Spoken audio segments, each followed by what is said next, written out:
শব্দ ভান্ডার, তাহলে যে শব্দ ভান্ডার বাংলা শব্দ সম্পর্কে বিস্তারিত আলোচনা করে তাকে বাংলা শব্দ ভান্ডার বলা হয়। এবার বাংলা শব্দ ভান্ডার প্রধানত কয় প্রকার? তাহলে 3 প্রকার।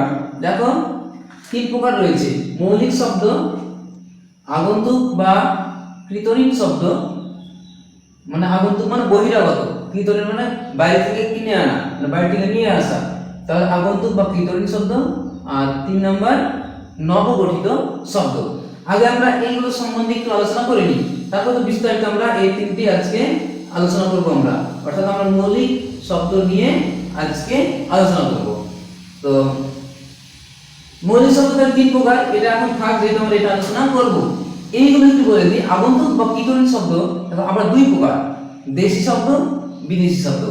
দেশি শব্দের আবার অসংখ্য ভাগ রয়েছে। মানে আমাদের দেশে অর্থাৎ ভারতবর্ষের বিভিন্ন প্রদেশের ভাষা, মানে বাংলার তো অনেকগুলো ভাষা রয়েছে, অনেকগুলো শাখা রয়েছে, তাহলে এইগুলো হচ্ছে দেশি শব্দ, দেশীয় ভাষার শব্দ, দেশি শব্দ।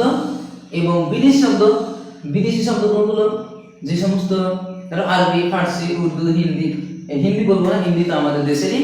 তাহলে বিদেশি শব্দগুলো পর্তুগিজ, ফার্সি, উর্দু, তাহলে আরবি, এই সমস্ত ভাষাগুলো বিদেশি, অর্থাৎ ভারতের বাইরে থেকে যে সমস্ত ভাষার শব্দ বাংলা ভাষায় এসেছে সেই সমস্ত শব্দগুলো বিদেশি ভাষার শব্দ। আচ্ছা, এরপরে নবগঠিত শব্দ। নবগঠিত মানে নতুন ভাবে গঠন হওয়া শব্দ। এই নবগঠিত শব্দ আবার 2 প্রকার, মিশ্র বা সংকর শব্দ এবং অনুদিত শব্দ। মিশ্র বা সংকর শব্দ এবং অনুদিত শব্দ। একটু বলি, এটা মিশ্র শব্দ মানে বুঝতে পারছি, এটা মিশ্র, একাধিক মানে ভাষার শব্দ একটা শব্দে স্থান পাবে। ধরো আমি বললাম ক্লাস ঘর, আমরা বলি তো ক্লাস ঘর কথাটা বলি, ক্লাস ঘর, ক্লাসটা কি ইংরেজি না? ক্লাসটা ইংরেজি শব্দ আর ঘরটা বাংলা।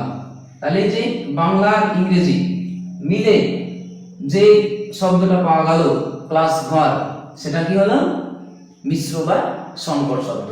এইগুলো আমরা অবশ্যই মনে রাখবো, এরকম হাজার উদাহরণ আমরা পাবো যখন আমরা এইগুলো আলোচনা করবো। এটা পার্ট পার্ট আমরা আলাদাভাবে ভিডিও বেশি বড় করবো না, এটা নিয়ে একটা আলোচনা আজকে, এটা নিয়ে তারপর দিন বা এটা নিয়ে তিনটে বিষয় নিয়ে আমরা আলোচনা করবো।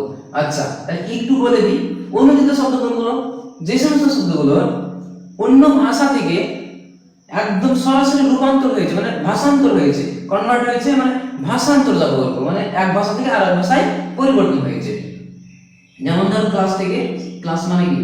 ক্লাস মানে শ্রেণী, এই ক্লাসের বাংলা অর্থ শ্রেণী। যেমন এইরকম হবে আমরা, তাহলে হসপিটাল থেকে হাসপাতাল, হসপিটাল ইংরেজি শব্দ না, হসপিটাল থেকে হাসপাতাল,